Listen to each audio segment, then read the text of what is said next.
Hello నమస్తే. Cockroach Janata party పైన కుట్రలు, పేజీలు హ్యాక్ చేయడానికి సంబంధించిన ప్రయత్నాలు, ఆ పేజీ రన్ చేస్తున్న వాళ్ళకి సంబంధించిన క్యారెక్టర్ అసాసినేషన్‌కి సంబంధించిన ప్రయత్నాలు చూస్తున్నాం చాలా.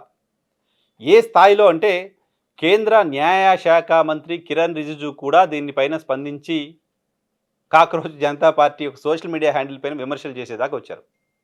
2,00,00,000 మందికి పైగా ఇన్‌స్టాగ్రామ్‌లో ఈ అకౌంట్‌ని ఫాలో అవుతున్నారు.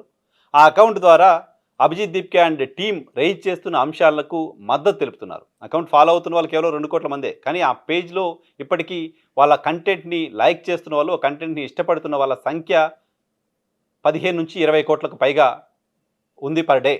సో ఆ స్థాయిలో ప్రజలు వాళ్ళ ఇస్తున్న కంటెంట్ పట్ల ఆకర్షితులవుతున్నారు. వాళ్ళు రైజ్ చేస్తున్న ప్రశ్నలు సరైనవే కదా, నిజమే కదా అని అంటున్నారు. రకరకాలుగా వాళ్ళు దేశ ప్రజలు ఎదుర్కొంటున్న అనేక అంశాలకు సంబంధించి ఆ పేజ్ ద్వారా ప్రభుత్వాన్ని ప్రశ్నిస్తూ ఉన్నారు. ప్రశ్నిస్తున్న క్రమంలోనే గడిచిన 3, 4 రోజులుగా ఈ నెల 16న ఈ అకౌంట్ ఓపెన్ అవుతే ఇప్పుడు 25వ తారీఖు మనం ఉన్నాం. గడిచిన 5, 6 రోజులుగా కేంద్ర ప్రభుత్వానికి సంబంధించిన పెద్దలు ఈ అకౌంట్ పైన నెగెటివ్‌గా కామెంట్ చేస్తూ రావడం, అనేక రైట్ వింగ్‌కి సంబంధించిన హ్యాండిల్స్ నుంచి ఈ అకౌంట్‌కి వ్యతిరేకంగా పోస్టులు పెడుతూ రావడం, భారతీయ జనతా పార్టీ అఫీషియల్‌గానే కాక్రోచ్ జనతా పార్టీని ఒక ప్రతిపక్ష పార్టీగా ట్రీట్ చేస్తూ రావడం చూసాం. ఇట్లా ట్రీట్ చేస్తూ వచ్చే క్రమంలో ఆ కాక్రోచ్ జనతా పార్టీకి సంబంధించిన ఫాలోవర్స్‌లో హిందువులు తక్కువ ఉన్నారు, ముస్లిమ్స్ ఉన్నారు, క్రిస్టియన్స్ ఉన్నారు లాంటి క్యాంపెయిన్‌ని మొదట్లో చేశారు. ఆ తర్వాత ఈ హ్యాండిల్ అంతా పూర్తిగా ఆమ్ ఆద్మీ పార్టీ రన్ చేస్తోంది. ఆమ్ ఆద్మీ పార్టీకి సంబంధించిన టీం దీని వెనక ఉన్నారు అంటూ క్యాంపెయిన్ చేశారు. ఆ తర్వాత ఇంకా కాస్త ముందుకెళ్ళి ఎప్పుడు వాళ్ళకి దొరికే తురుపు ముక్క పాకిస్తాన్‌ని తెరపైకి తీసుకొచ్చారు. ఈ అకౌంట్‌ని ఫాలో అవుతున్న వాళ్ళలో 40% నేను పక్కన వీలుంటే మీకు వీడియోలో కూడా చూపిస్తాను. భారతీయ జనతా పార్టీకి సంబంధించిన నాయకులు పెట్టిన ట్వీట్, భారతీయ జనతా పార్టీకి సంబంధించిన హ్యాండిల్స్ నుంచి పెట్టిన ట్వీట్ అది. 40%, 49% కాక్రోచ్ జనతా పార్టీకి సంబంధించిన ఇన్‌స్టాగ్రామ్ ఫాలోవర్స్‌లో పాకిస్తాన్ వాళ్ళున్నారు. ఆ తర్వాత 14% యూఎస్ఏ వాళ్ళున్నారు. 14% బంగ్లాదేశ్ వాళ్ళున్నారు. ఇండియన్స్ కేవలం 9% ఉన్నారు. సౌదీ అరేబియా నుంచి, ఆస్ట్రేలియా నుంచి, యూకే నుంచి, యూఏఈ నుంచి.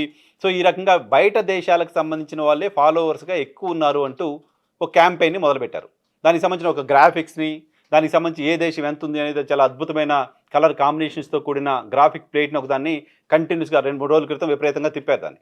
భారతీయ జనతా పార్టీకి సంబంధించిన ఫాలోవర్ల సంఖ్యని కాక్రోచ్ జనతా పార్టీ ఇన్‌స్టాగ్రామ్‌లో క్రాస్ చేసిన తర్వాత ఈ క్యాంపెయిన్ చాలా ఉధృతంగా చేస్తూ వచ్చింది Bharatiya Janata party. Cockroach Janata party followers అంతా పాకిస్తాన్ వాళ్ళని చెప్పడం ద్వారా కాక్రోచ్ జనతా పార్టీకి సంబంధించిన ఫాలోవర్స్ అంతా అమెరికాలో ఉన్నవాళ్ళు, లేకపోతే దుబాయ్‌లో ఉన్నవాళ్ళు, లేకపోతే సౌదీ అరేబియాలో ఉన్నవాళ్ళు అని చెప్పడం ద్వారా ఇది దేశానికి వ్యతిరేకంగా జరుగుతున్న ఒక కుట్ర అనే ఒక క్యాంపెయిన్‌కి శ్రీకారం చుట్టారు. ఈ ఈ అకౌంట్‌కి ఎవరైనా మద్దతు ఇస్తే వాళ్ళు దేశద్రోహులు అవుతారు తరహా క్యాంపెయిన్ మొదలుపెట్టారు. ఈ అకౌంట్ అంతా బయట ప్రాంతాలకు సంబంధించిన వాళ్ళతో రన్ అవుతుంది అంటూ ఒక క్యాంపెయిన్ మొదలుపెట్టారు. ఆర్ఎల్స్ ఇది సాధ్యమయ్యేదే కాదు అని చెప్తూ వచ్చారు. వీటన్నిటిని చేస్తూనే ఆ పేజీలని హ్యాక్ చేసే ప్రయత్నం చేశారు. ఇండియాలో ఎక్స్ అకౌంటు ఆగిపోయేలా చేశారు. విత్‌హెల్డ్‌లో పెట్టించారు దాన్ని. సో ఈ రకంగా ఒక పక్క టెక్నికల్‌గా అటాక్ చేస్తూ వచ్చారు. ఇంకో పక్క మోరల్‌గా అటాక్ చేస్తూ వచ్చారు. చివరికి పాకిస్తాన్‌ని వాడే ప్రయత్నం చేస్తూ వచ్చారు. కానీ వాస్తవం ఏంటి అంటే నిన్న 2 రోజుల క్రితం అభిజిత్ దీప్కే ఆయన ఇన్‌స్టాగ్రామ్‌లో ఒక పోస్ట్ పెట్టారు. ఇన్‌స్టాగ్రామ్ ఆయన అకౌంట్‌లోకెళ్ళి, ఆయన ఫాలోవర్స్‌కెళ్ళి ఎవరు ఏ ప్రాంతం నుంచి ఎంతమంది ఉన్నారనేది మనకు సంబంధించిన స్టూడియోలో చూపిస్తుంది. యూట్యూబ్ ఎవరైనా రన్ చేస్తున్న వాళ్ళకి ఐడియా ఉంటుంది. యూట్యూబ్ స్టూడియోలోకెళ్తే మన వీడియోని ఏ ఏజ్ గ్రూప్ వాళ్ళు, ఏ ప్రాంతానికి సంబంధించిన వాళ్ళు, ఏ టైంలో ఎంతమంది చూస్తున్నారనేది పూర్తి మైన్యూట్ డీటెయిల్స్ కూడా మనకుంటాయి. అటువంటి డీటెయిల్స్‌ని ఇన్‌స్టాగ్రామ్ అకౌంట్‌లోకెళ్ళి ఆయన ఇన్‌స్టాగ్రామ్‌లో ఉన్న ఫాలోవర్స్ సంబంధించిన సంఖ్యని చూపిస్తూ వచ్చారు. ఆయనకు సంబంధించిన ఫాలోవర్సు కాక్రోచ్ జనతా పార్టీ పేజ్‌కున్న ఫాలోవర్స్‌ని ఒకసారి చూస్తే 94% పైగా ఫాలోవర్సు ఇండియా నుంచి ఉన్నారు. కానీ భారతీయ జనతా పార్టీ చేస్తున్న క్యాంపెయిన్ భారతీయులు కేవలం 9% ఉన్నారు అని.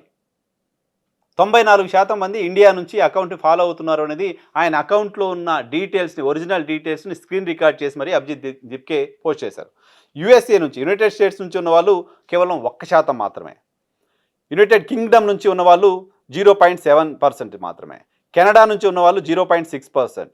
యూఏఈ నుంచి ఉన్నవాళ్ళు 0.6%. పాకిస్తాన్‌కు సంబంధించిన వాళ్ళ సంఖ్య నామమాత్రంగా కూడా లేదు.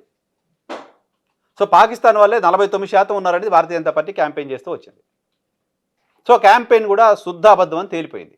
భారతీయ జనతా పార్టీ పైన విమర్శలు వస్తున్న క్రమంలో ఆ విమర్శలను అడ్రస్ చేయాలి. యువతలో ప్రభుత్వం చేస్తున్న పనులపైన వ్యతిరేకత ఉన్న క్రమంలో ఆ వ్యతిరేకతను తగ్గించుకోవడం కోసం యువత ఆకాంక్షలకు అనుగుణంగా ఎలా పనిచేయాలనేది ప్రభుత్వం నేర్చుకుంటే బాగుండేది. ఎందుకంటే కాంగ్రెస్ జనతా పార్టీ నిజంగా పొలిటికల్ పార్టీ కాదు, ఎలక్షన్లో పోటీ చేయట్లేదు, మీకు వ్యతిరేకంగా ఇప్పటికిప్పుడు జెండాలు పట్టుకొని రోడ్ ఎక్కింది కూడా లేదు కదా. ఒక సోషల్ మీడియా హ్యాండిల్లో మీ ప్రభుత్వం చేస్తున్న తప్పుల్ని ఎత్తి చూపినప్పుడు వాటిని కరెక్ట్ చేసుకుంటే అటువంటి కాంగ్రెస్ జనతా పార్టీలకి ఇంకో జనతా పార్టీలకి అవకాశం లేకుండా ఉంటుంది, ఎజెండా లేకుండా చేసినట్టు అవుతుంది. కానీ ఒక సోషల్ మీడియా హ్యాండిల్ పైన కూడా ఓ పొలిటికల్ పార్టీతో ఎలా హ్యాండిల్ చేస్తామో అలా హ్యాండిల్ చేస్తుంది భారతీయ జనతా పార్టీ.